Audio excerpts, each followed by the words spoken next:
Good afternoon, Brown community and everyone else tuning in here today. It is my enormous honor to welcome you to the second in our series of Brown Fashion Week talks. I am Celia Heath, the Vice President of Fashion at Brown, which is the student organization hosting Brown Fashion Week. We are Brown's oldest incubator of style on campus, with over 130 members in 11 departments, ranging from fashion designers to editorial to business and so much more. The highlight of our year, of course, is Brown Fashion Week, and this year we have a particularly spectacular lineup of 15 speaker events spanning the course of 2 weeks, and culminating with our very own design team's spectacular runway show. This afternoon, we're in for a very special treat as we welcome 3 remarkable fashion designers who are transforming the landscape of fashion today: Stella Jean, Felicia Noel, and Tracy Reese, who will be speaking with 2 members of the Fashion at Brown team, Quinn Coleman and Madison McTaggart. So let's start by introducing our moderators, who will then have the great honor of introducing our fabulous speakers. Quinn Coleman is a sophomore from Detroit studying biology and computer science, who is also involved in a number of clubs at Brown, including the incredibly important Period Equity Organization, in addition to being a member of our very own design team. And of course, we can't wait to see his collection in our upcoming runway show. Madison McTaggart is a sophomore from Westchester, New York, who's studying behavioral decision sciences and business economics. In addition to being the director of our very own photography team, she is also involved in the Creative Brown Digital Collective. So welcome, Quinn and Madison. Hi, Celia. Thank you so much for the amazing introduction. Of course. Hi, you guys. I'm going to sign off and I'll let you two take it from here for now. Thank you. Now, please join us all in welcoming our illustrious speakers for today's conversation. First up, we have Stella Jean, who is an Italian designer extraordinaire and Giorgio Armani's protege. Stella Jean's work is centered around multiculturalism and its application to ethical fashion, resulting in a cultural fusion of her own Métis identity. Her work seamlessly blends classical Italian tailoring with international stylistic influences. Stella created a visionary business model and sustainable development platform, Laboratorio delle Nazioni, which translates to Laboratory of Nations. Her illustrious business model focuses on what occurs when fashion becomes a tool for cooperative international development. Her model has even led to her being a speaker on the Power of Empowered Women discussion panel, as well as presenting a collection at the Palace of United Nations. In 2020, Women's Wear Daily nominated Stella among the 20 people who shape fashion in 2020. She's also recognized as the first and only Black Italian designer member of the Italian Fashion Council and as founder of Black Lives Matter in Italian fashion. Stella Jean is at the very forefront of creating systemic change in the fashion industry in Italy and globally through her sustainable and ethical practices. Next up, we have Felicia Noel. Felicia Noel is an illustrious women's wear designer from Brooklyn, New York, with a passion for travel and a love for vibrant colors and a penchant for bold prints. Entering the industry at the mere age of 19, she opened up a brick and mortar boutique for vintage lovers and trendsetters in Brooklyn, which served as a catalyst for today's namesake clothing and lifestyle women's wear brand, Felicia Noel. The philosophy behind the brand, eat well, travel often, and dress to inspire, or in other words, make life beautiful, can be felt through her feminine and ethereal silhouettes and motifs. Noel is deeply influenced by her Grenadian heritage and has mastered the ability to bottle up culture and glamour infused with sensibility and sensuality. Fee is heavily influenced by her Caribbean heritage and large, close-knit family, holding especially her mother and grandmother in high regard. She credits them for showing what drive, determination, and humble hearts will earn you. Aside from designing, she enjoys helping other women start their own businesses, which she's able to accomplish through the Fee Noel Foundation, a program for young girls who are passionate about entrepreneurship. And last but certainly not least, we have Tracy Reese. Detroit native designer Tracy Reese has dazzled the fashion industry with her playful silhouettes and daring prints. In addition to making sure that women wearing her clothes feel effortlessly stunning, Tracy has always placed an emphasis on making her beautiful designs available to women of all shapes and sizes. Widely acclaimed in the fashion world, all of Tracy's brands have close partnerships with highly regarded fashion retailers like Neiman Marcus, Nordstrom, and Anthropologie. In addition to her brand successes, Tracy has also been one of the main proponents for slow and sustainable fashion in the US fashionscape, serving as a member on the board of directors for the Council of Fashion Designers of America, as well as on the board of the Fashion Accessory Design program at the College for Creative Studies in Detroit. After flourishing in New York for years, she has recently moved her studio back to Detroit, where brands such as H&M and Nike are starting to open flagship stores. Detroit has recently undergone a cultural renaissance, which has given rise to her sustainably designed and produced Detroit-based label, Hope for Flowers. Now we will introduce our speakers to the Zoom stage. So starting off our round of questions, we first kind of want to delve into more information about and learning more information about your design background. So I'd like to ask all of our wonderful panelists, what drew you to fashion design, and ask you, how did you get into the world of fashion? Well, I'm probably the senior one on the panel, so I can start. I'm originally from Detroit, Michigan. And everyone in Detroit loves fashion. I mean, I grew up just loving fashion, but not really understanding that it was business. My mom was a home sewer, and she sewed for me and for my sisters and for herself. And, you know, we just loved going to fabric stores and looking at patterns, and she taught me to sew. And I always loved drawing, but I didn't realize that, you know, the two could come together and be a career. I thought I'd be an architect, or I thought I had to do something technical for a living. But I went to Parsons School of Design, and it really opened my eyes to the breadth of the industry. And the business side of it really made it an enticing proposition. So, you know, that's what made up my mind, you know, that I wanted to be a fashion designer, that I wanted to be a part of this massive industry and sort of make my mark in any way that I could. So that's pretty much how I got started. Similar to you, I inherited my love for fashion and clothing design from my grandmother and my great-grandmother and beyond. So I was wondering, how would you say your intergenerational love for fashion has impacted your own design perspective? Sure. You know, part of the reason my mom sewed for herself, one of, you know, obviously it was more economical to sew, but she had an extreme figure. You know, she had a really tiny waist and really curvy hips and full thighs. And, you know, this was a way that she could customize her clothing.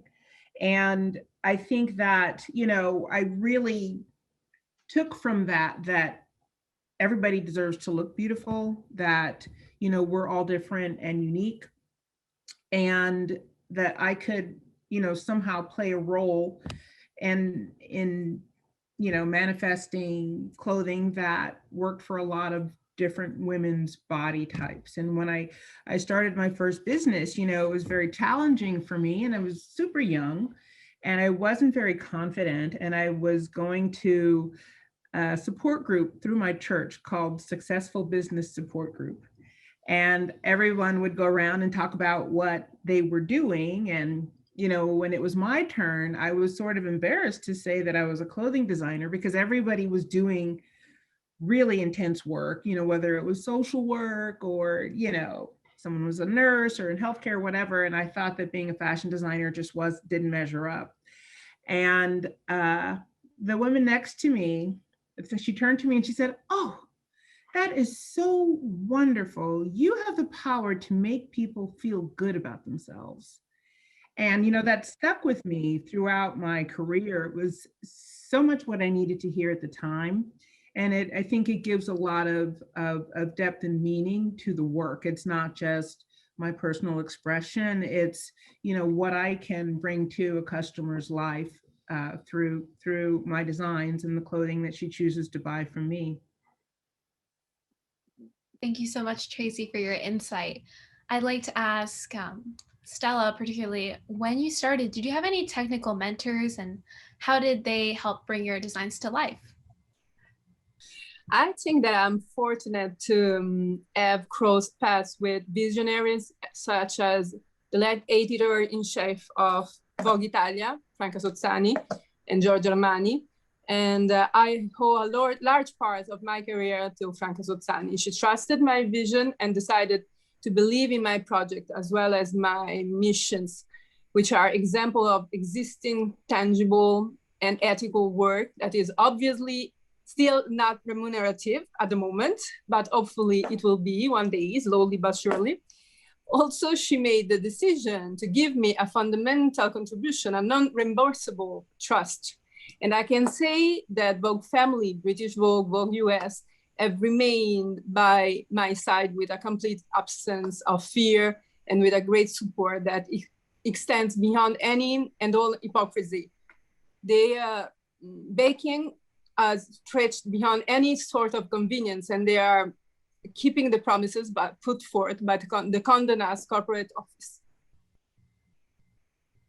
We wanted to ask the same question to Fee. When you started, did you have any technical mentors? And also, how do you think your technical mentors have sort of affected your outlook as a designer?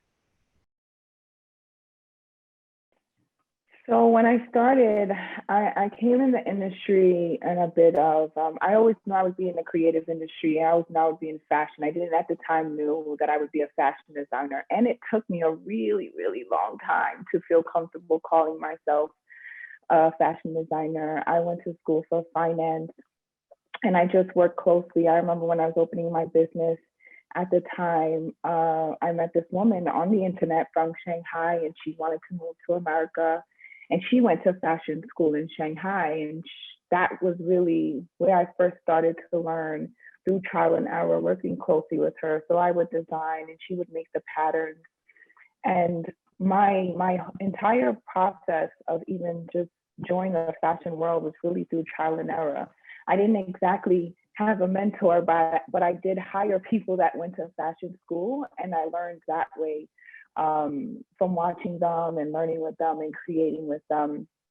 Much later, you know, like Tracy said earlier, after you start, you realize it's more of a business, right? It's more like that's really the hardest part. Fashion is really, really a business, and the creative, of course, always matters, but knowing the business side as well does. So, you know, you go through this process of course, wanting to make women feel beautiful and wanting to make beautiful clothes, but it becomes more difficult. You know, you find out that it's more difficult than that. But coming into the industry, that was my passion, was really to create a life for myself and create the woman that I wanted to be and be able to dress for it. And that's what fueled me, and that's what has sustained me, and that's also why I started. That's great. Well, we wanted to ask, like, going on the same theme of influences, like this is to all of our panelists, what were your past and current creative influences, and how do you see them shifting over time? That's an interesting question. I mean, I think current creative influences for me, really, I think it's learning at this stage in my career how to be a much more responsible designer, how to really keep sustainability at the forefront of my work. And that narrows the field quite a bit, you know, for someone who's used to having kind of endless resources to express my creativity, kind of working within a smaller field of resources that I feel confident are, you know, causing as little harm as possible to the environment and to all the people along the supply chain. It's been a really interesting journey. And, you know, when it comes to sustainability, it really is, it's a journey. You know, I don't know if we ever reach the destination, but we keep trying to move along that road and improve our processes and how we think and how we design. And this past year has really stressed the importance of changing how we approach design and production. And it's really also stressed the importance of not overproducing, not carrying heavy overhead, you know, all the things that, you know, are sort of benchmarks of our industry. It's like we're sort of re-looking at all of that and saying, wait a minute, this doesn't make sense. And if I'd been carrying a heavy overhead this year, I'd be out of business. If I was sitting on a ton of inventory, I would be out of business. I want to be nimble. I want to be agile. I want to be able to respond to the moment, you know? And so I'm changing everything that I was taught. I'm relearning a new way to do business, and that definitely affects my creativity and my approach to design. Like I'm waiting as long as possible before I design each collection, you know, because I want the clothing to be right for the moment, and I want to be able to edit myself down so that I don't have these massive collections that are wasteful and not really to the point. So you have to go inward a lot and ask yourself, you know, what do I want to wear right now? And, you know, what feels right for the moment. And it's a different kind of work than just like, you know, endlessly sketching and dreaming. That is wonderful to hear about the freedom of slowing down fashion and having that freedom to express your creativity. So I'd like to ask Stella or Fee, whichever one would like to pop up first, a similar question about past and current creative influences and how they've helped your work. I'm totally agree with Tracy. We are learning again everything, no, because it's something completely new. Nobody knows where we are going. So I'm even stopped asking. About my creative influences from the beginning they've been my role models, extraordinary and inspiring women, artisans and entrepreneurs like Asian or from Benin or from Burkina. And I met them during the Laboratory of Nations mission around the world. And they are all different women, but independent of their own individual origins, their end goal is to move beyond handouts. And it is these artisans who taught and taught me so much and made me learn so much more about their country, which are always strong and resilient, like every single woman who represent them for me. I've never seen any of them healed, even in the face of the most terrible tragedies. So this fact places their resilience and tolerance level for turbulence and extremely high. And every time you think of giving up, or I think of giving up, their example and very existence right in front of me serves as a reminder that I simply cannot afford to not yet. So no matter how very clearly you appear to be more disadvantaged than others, not even being one of the poorest countries in the world today, it will ever serve as a justification for giving up. It's solely an incentive. So because each of these countries has a cultural richness and few in the world. So they always say, don't look we lack, is all that we have. So this phrase is a strong point that influences my creative process every day. Dignity of beyond any doubts. How have both of your Caribbean heritages and familiarity with Haitian and Grenadian fashion design influenced not only the creative aspects of your design, but also the way you go about producing your designs? I'll answer that, Quinn. From my end, my flair, like even my whole being as Fee the woman, is inspired by like my Caribbean heritage. Like everything, I consider it like a melting pot that creates my point of view. And even with my creative influences, I use it through and through because I feel like there's something special there, right? There's an untold story there, and I try to tell that story through my clothes. You know, I try to give people an idea of the Caribbean and what it's like. And the main thing that, and not just Grenada, just the Caribbean in general, they mostly build a life from the resources that they have, right? Like the thing that's made by earth. And that's one of the things that I love, right? Just the natural things, the things that they wake up to every day, the sun shining, the bathing in the river, the cooking by the side of the road and all that stuff. It's a sort of simplified, effortless life that I try to express and live by, right? The idea of, you know, experiencing New York and having New York and then back in Grenada. There's a juxtaposition there that I try to show, right? We grow up here thinking like more things, they grow up there, like we use what we have and we do what we can with what we have and we make magic from that.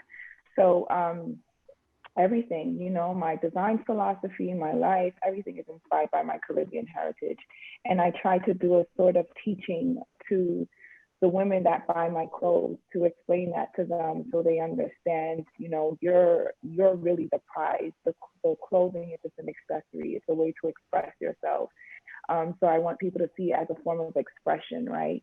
And something that they can love and cherish, but knowing that they bring it to life. Like they already have what it is. They're already enough.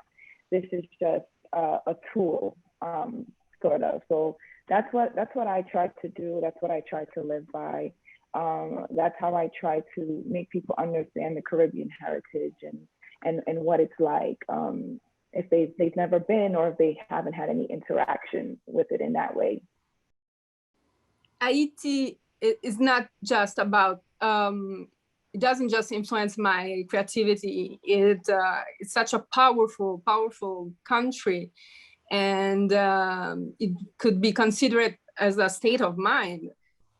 Because for me, Haiti is a female country. So she has an incredibly potent karma, and it's almost impossible to not become fascinated with it. But don't just stop at mood board images and dimension. Haiti is history, philosophy, art, literature, music, and it's something that pervades you at 360 degrees, and you can't dominate her. You can only try to tell the story from your perspective, which is my laboratory of national, where I conveyed the need to put forth and preserve multiculturalism. I think that this stems from the fact that I've always had to do so. I was born in Rome, but I spent a few years in Haiti, and I was mortified that such a great country was known just for the wrong reason. Earthquake, extreme poverty, charity. Believe me, after cases of immediate emergency, help should come in a totally different form in order to build a long-term action, considering that this population have so many cultural resources, which would allow them to rise up again on their feet without the need of charitable donations. What they need is someone who decides to believe in their capacity and give them the opportunity to work, putting in place their own skills. This kind of initiative would also attract the new local generation to their ancestral artisanal skills, which are in danger of extinction, and to ensure also continuity to these traditions and know-how. When the new generation see through the media the result and response to their traditional work, it gives them a kind of incentive and to keep this tradition alive, no? Instead of producing low cost and low dignity for somebody else. This should be the power of fashion, acknowledging fashion's potential as a cultural activity means to provide significant opportunities for decent work for men and women around the world. Thank you. That's so beautiful. Can I just speak to that for a minute too? Yes, absolutely. I mean, that's so on the mark, Stella, with everything that, you know, we need to be about right now when we talk about, and Fee too, you know, when you talk about working with what we have and appreciating what we have and, you know, getting back to simple things and celebrating tradition, celebrating handcraft. I mean, I think the industry, our fashion industry has gotten so carried away with volume and fast fashion and you know, things that are just of the moment and for the moment and end up in landfills. And when we look at our rich cultural history and we look at how our parents lived, how our grandparents lived, I try to talk about this a lot, especially to young people. And I don't mean just brown students, I mean like, you know, 6 and 7 and 8-year-olds. The way our grandparents lived has so much value, you know, and they didn't waste. They lived sustainably. And I think there's this narrative right now that sustainability is an elitist concept that is not available to everyone. But our grandparents, they invented it. That's how we had to live. We had no choice. And we cherished, you know, the things that we made with our own hands, you know, and we appreciated that. And when you had a good pair of shoes, you repaired them. You didn't like think you had to get a new pair if the sole got a little run down. You repaired it. You know, if you had a beautiful item of clothing, you treasured it and you passed it on. And so we've got to get back to those traditions, those values. And that's a big part of, you know, how I want to be participating in my life, in my city, in my industry, and in the world. Actually, I wanted to ask Tracy, I know that for your capsule collection, Hope for Flowers, you recruited students from Cass Technical High School, where I know you graduated from, as well as many of my close friends just recently graduated from. What would you say is your main goal in coming back to Detroit and taking Native Detroiters in to be part of your collection? You know, one of my main goals is to reach back, is to, you know, participate in activities with Detroit Public Schools and create opportunities for young people here who might not have access to them. When I was in school here in Detroit, I went to public school all the way. I had art classes and music classes all throughout my education. It was part of school. And we had classes on the weekends as well. My mom found things for us to do, whether we were going to the YWCA or we were going to classes for young people at the Detroit Institute of Arts or your Heritage House, so many great institutions, you know, here in Detroit when I was growing up. And after the bankruptcy in Detroit, arts education was pretty much wiped out of public school. I mean, you know, in 2019, only 17% of Detroit public schools had even one art teacher and one music teacher. And they're working to try to restore more arts education in the schools, and Cass Tech and a couple of other schools are examples that, you know, are these tiny pockets where there's still arts education, but the average school is managing like with one teacher for the whole school.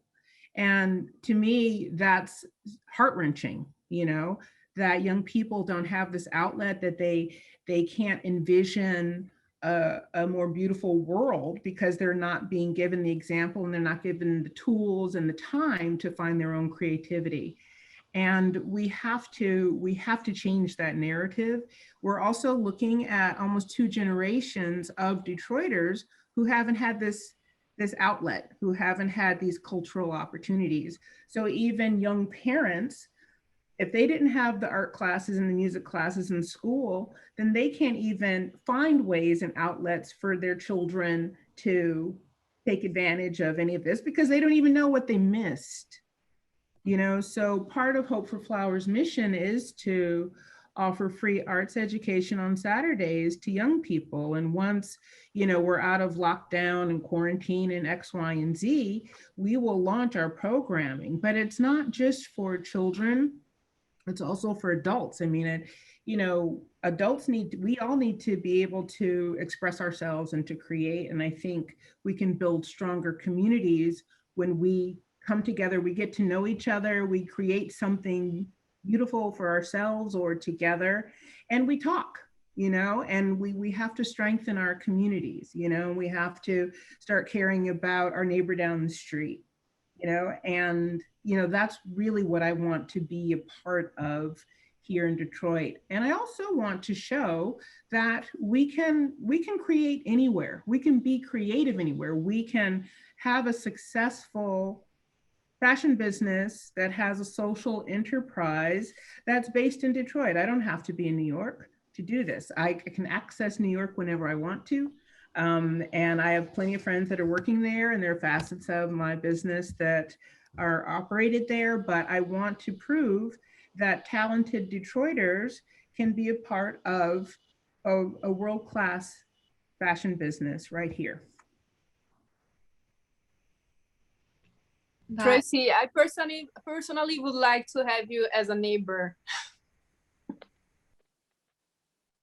Honestly, Stella, I'm just learning how to be a good neighbor. I mean, you know, my neighbors in New York will tell me, you know, they'll tell you that we hardly would speak. I hardly knew the people on my floor in my apartment building. You know, I would come home from work at 9 or 10 o'clock at night. I wouldn't see anybody. I'm out first thing in the morning going to the gym. My next door neighbor is so social, and she would knock on my door, always invite me to parties. I know Monica and I know her children, but it's like, I have to learn how to be a good neighbor, you know? And if there's anything this pandemic has taught us is I want to be a good neighbor. I want to know the people down the street. I want to invite people over to my house. You know, I'm craving those moments, and I will not go forward in my life not appreciating those moments and extending myself. That is definitely some wonderful insights, and I definitely empathize with wanting to get to know your neighbors better. Stella, I remember reading a lot about your travels and how they've influenced your work. I'm curious about how specifically you've developed your global point of view, and how do you translate those travels into your work? So from the beginning of my professional path, I began with a precise goal, one that a little to do with aesthetics. However paradoxical that may seem, I still approach fashion the same way. I employ it as a cultural translator, a tool of counter-colonization against any and all form of cultural segregation. It can reestablish the balance between symbols, stories, and different words through style. The beauty of fashion has no borders. The viewers accept beauty a priori, immediately, without any type of prejudice. This allows me to talk through fashion without preconceived notions. My work reflects, as I said before, my own story, my own métissage and Creole heritage, in which two opposite cultures, the first white republic in one side and the first black republic in the other, blend together. So this marriage of opposites creates a new hybrid, which I always consider it to be a complete disadvantage during my childhood. It took me a long time to change my mind, but I finally did, thanks to many friends, mentors, role models, and fashion. It truly has been a kind of therapy to me. I've discovered the precious uniqueness of being diverse. Thus, I'm able to convey a new concept of multiculturalism applied to fashion, which promotes authentic cultural crossover without ever compromising one's own identity. On one hand, each of my collection is linked to a narration of the countries I have had the pleasure of visiting and cooperating with. And what is reported is devoid of the fallible rhetoric that is often cited and shared when people venture to low-income countries. So in the other end, through our mission, my goal is through a kind of exchange of skills to strengthen the determination of the population of developing and low-income countries to keep their community alive and their extraordinary tradition mostly unknown, repositioning them on the map in a geographical, emotional, and economic level. The promotion and adoption of the same allows them to free themselves from a welfare policy, organizing themselves into kind of micro enterprise, and in so doing, building their own economic autonomy, preserving their own tradition, and at the same time gaining access to the global market. My ideal fashion is the one which permeates in the dignity of work as a crucial element at any latitude. And the end goal is to move, as I say before, to me is very important. That's why I keep repeating, to move beyond handouts, achieving bilateral and fair growth, which is based on assimilating and not being assimilated. That's so interesting. I really love your outlook on multiculturalism and fashion. And I wanted to ask this question to Fee first. So as Black women in the high fashion industry, how would you say you've brought about change, and how have the barriers you've overcome empowered you?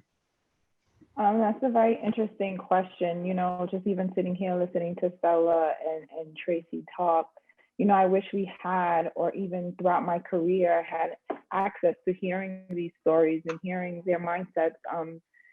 Just, you know, even before I got started, you know, I'm in a space where I'm still emerging, and the main reason I started outside of the industry. I kind of started in my own little bubble, in my own world. And now as the brand grows, I am more in the fashion industry and having to deal with just more of the misconceptions and prejudices and all that stuff. Whereas before I really operated, you know, just in my own bubble. There are many things that I didn't realize before, or that I didn't interact with before. Like for instance, you know, being a Black female designer and trying to get into the market or get into stores, or trying to just even get an editorial in magazines, you know, things. My mind didn't operate in that way before as it does now, and it's present more than ever, you know. And I feel like I can't speak of what I've overcome, because it's still a battle that we fight daily, when just wanting to create and wanting to be looked at as the same as other peers and have your designs respected in the world of fashion in that way. I do have someone like Tracy and Stella to look at that I feel like have broken through some barriers.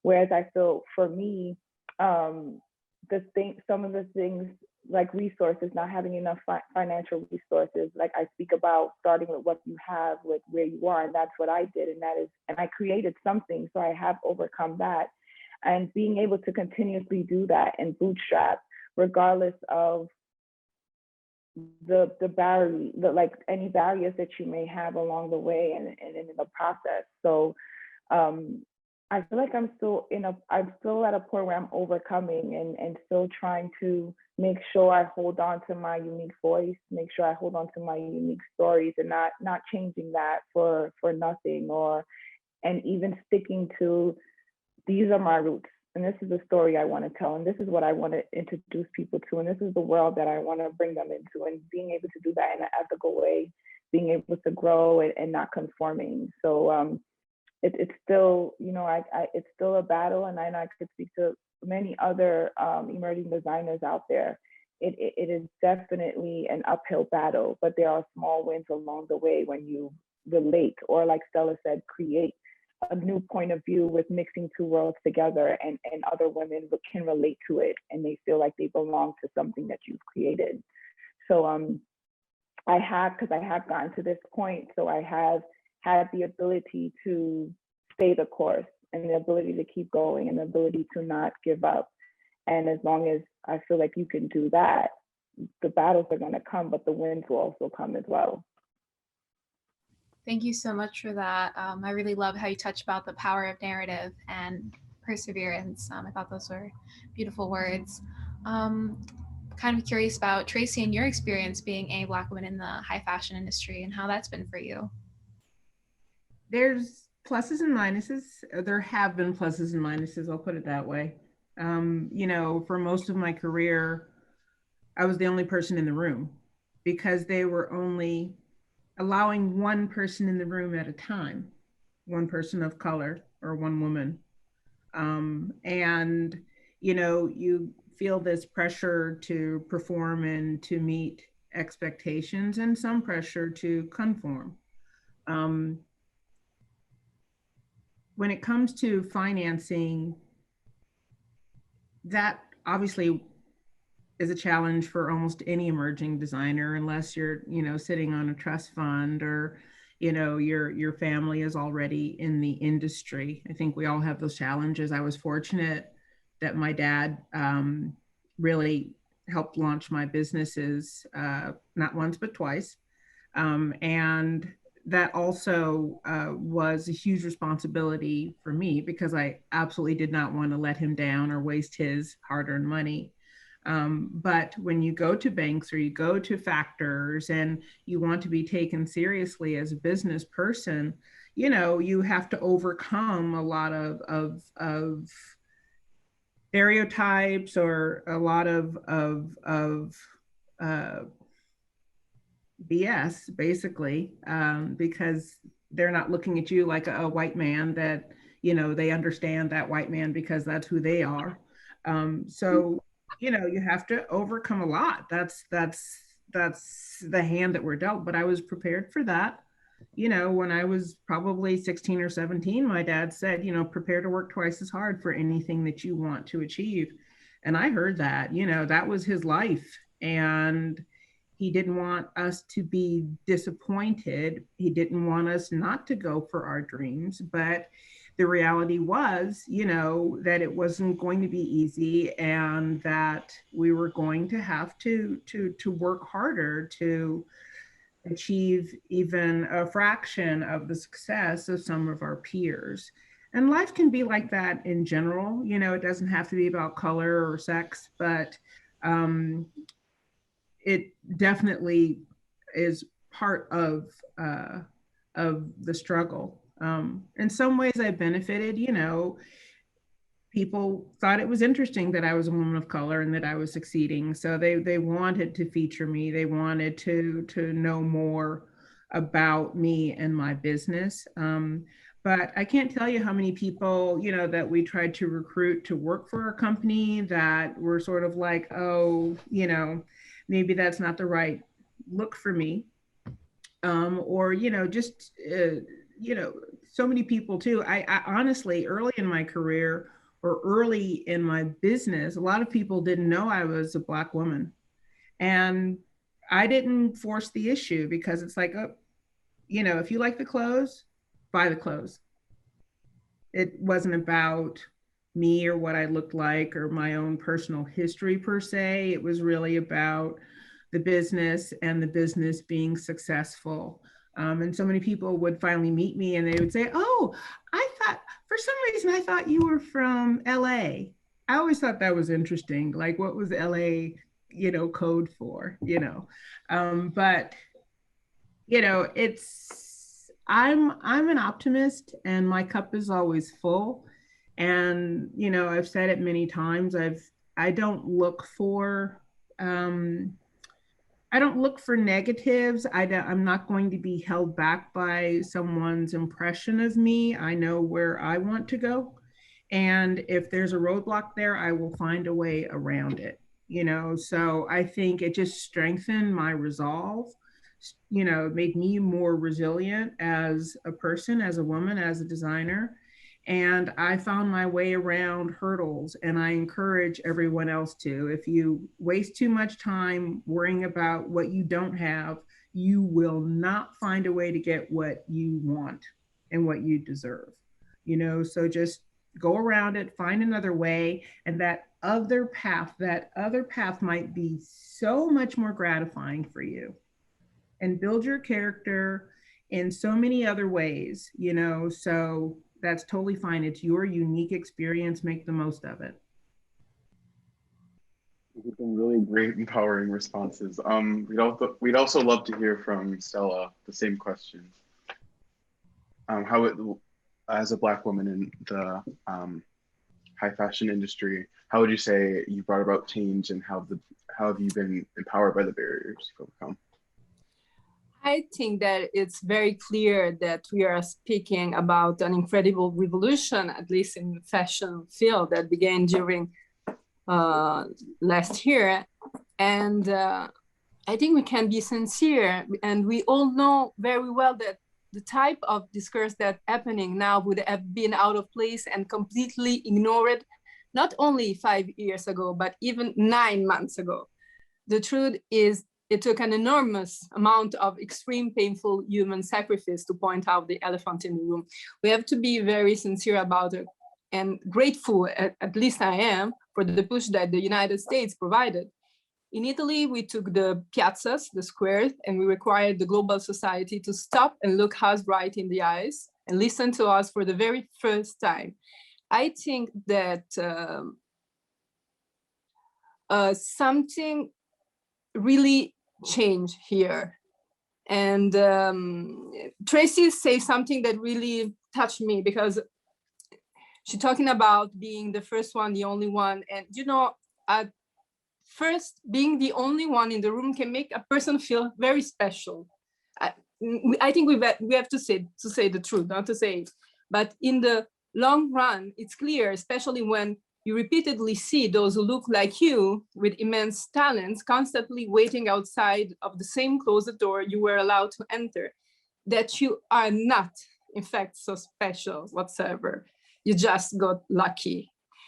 And in Italy, multiculturalism and the ethnicity related to it are extremely appealing when they come to the form of exotic and colorful form of inspiration. The same enthusiasm decreases significantly when the gaze shifts to Black people beyond multiculturalism, particularly when they dare to be vocal. These moments often coincide with the moment some people realize that besides being pleasantly tropical, you are Black. So I can say that I've experienced it, and I learned firsthand just how high the price of breaking silence is. I personally paid that price as well. It's a price that has taken on various forms, from blacklisting to intimidation to varied level of boycotts. But these people have forgotten one important detail. I have a nation mother. So we have never accepted any type of change. And I certainly won't be the first to break such a lovely tradition. But at a certain point, along with We Are Made in Italy co-founders, Michelle Gomno and Edward Buchanan, we were prepared to risk everything, even our careers. But I can proudly say that we never retreated, even when the order was given to ban us from some Italian fashion magazine and to boycott our brands. I don't know if these barriers empowered me, but they certainly convinced me on the necessity to counter the status quo. What I could not have expected was the terrorism that some very powerful women in Italian fashion displayed toward anyone who dared to ask for equal opportunities. I'm talking about people in position one would never expect. They even went so far to threaten to ensure each and every one of our initiatives failed if we didn't immediately stop our efforts. They even offer members of the Black Lives Matter Italian fashion movement substantial work-related assistance and opportunities, such as our article features and write-ups, in exchange of abdicating these requests for equal opportunities in Italy.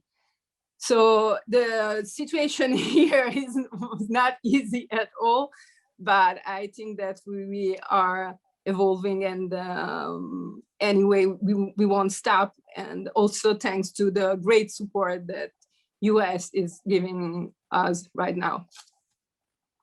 Yeah, we are absolutely, I agree with Stella. We are absolutely, and Tracy, experiencing a major, major shift right now. So if there's any, anyone who stopped or who were discouraged, like, try again and keep going, like, go for it. You can absolutely make it. You can absolutely do, whether things are against you or for you. But right now, fashion is experiencing, and maybe other industries as well, but really we're going to really see it in fashion experiencing a shift because of people like Stella and like and so much others that are advocating for people of color right now in the industry, So now is the time. I agree.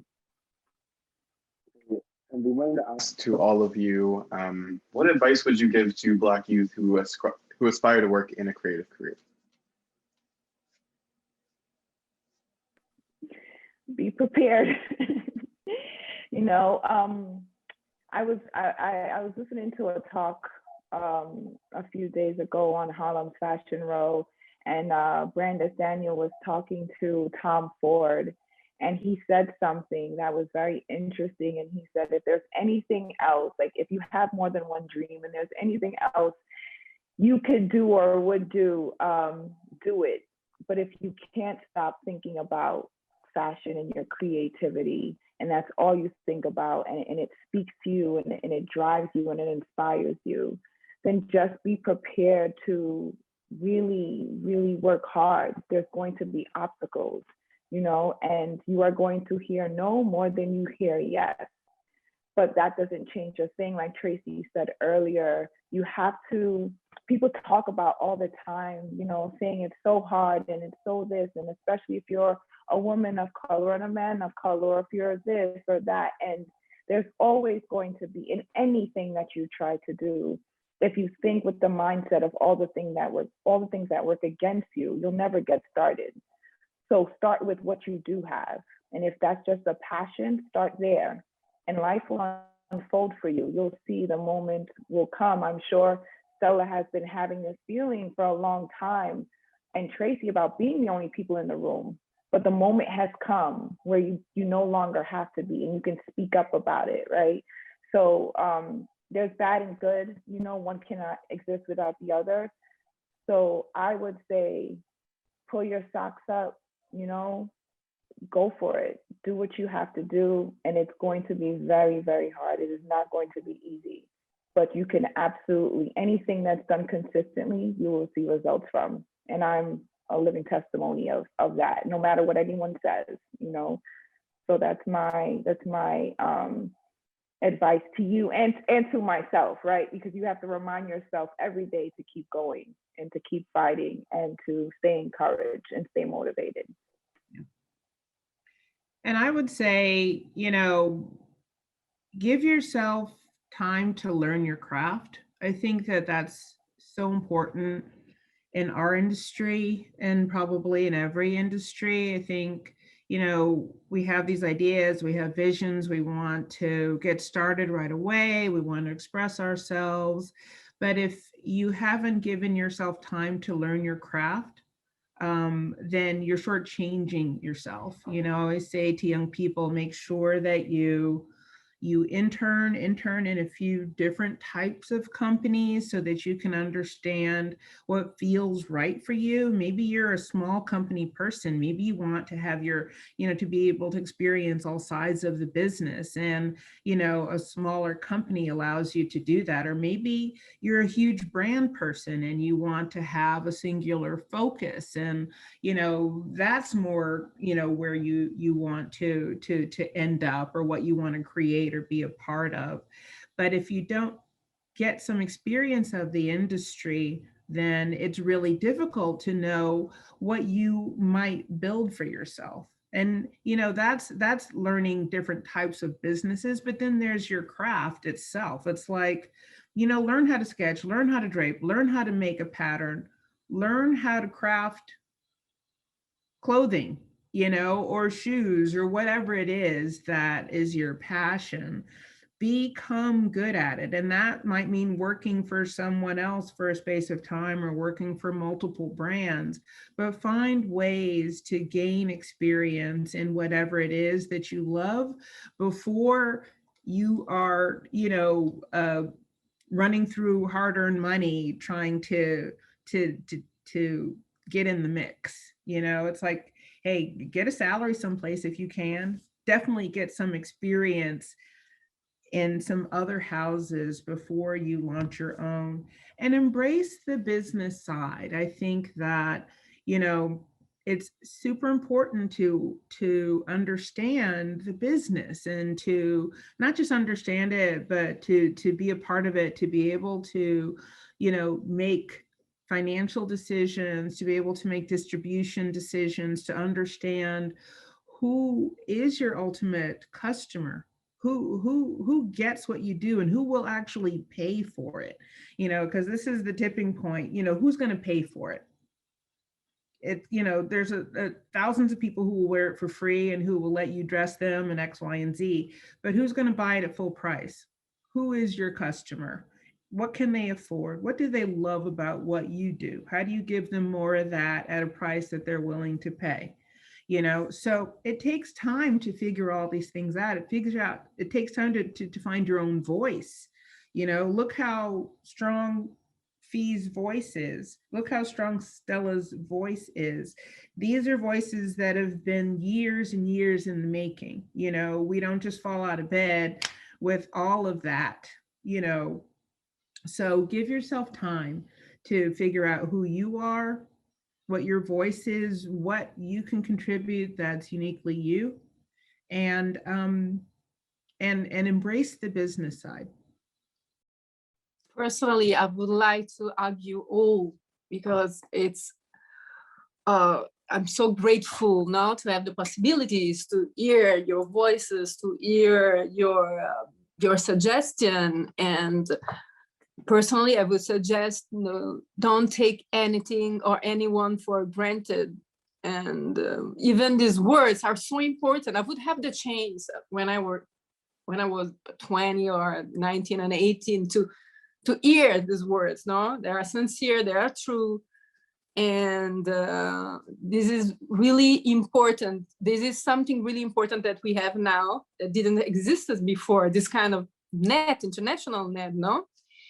And also I would say that if ever the thought of giving it all up and returning to the illusion of comfort that lies in collective indifference appeals to you, remember that in order for each of us to have even the most basic luxuries of civilization and freedoms, someone has paid with their lives. So therefore, we owe it to who made it possible for us to be here, to those who are yet to come, to catch the baton and pass it, as well as those who are working right now next to us and with us.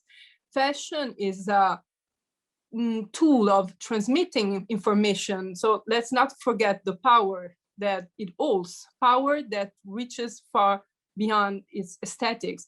We must also remember that power and responsibility are two ways of expressing the same concept.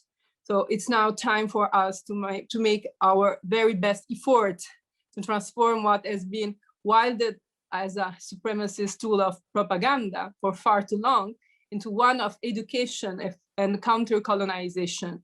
And I would add to all independent designer, do not allow yourself to be intimidated and don't be afraid. This revolution started from the bottom, exactly as all the revolutions that changed the world and change it forever.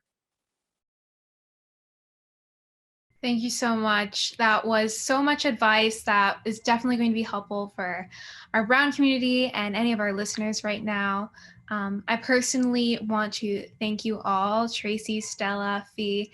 It was incredible having you here today. And we really, really from the bottom of our hearts want to thank you for taking the time and speaking with us today. Thank you for having us. Thank you so much. And thanks for allowing us to be together, ladies. Yeah, I'm super inspired. It was amazing. You know, I feel like I'm in the audience listening. So this was a really great talk. I really enjoyed it, honestly. Yeah, personally, I feel super lucky. So thank you. Thank you so much.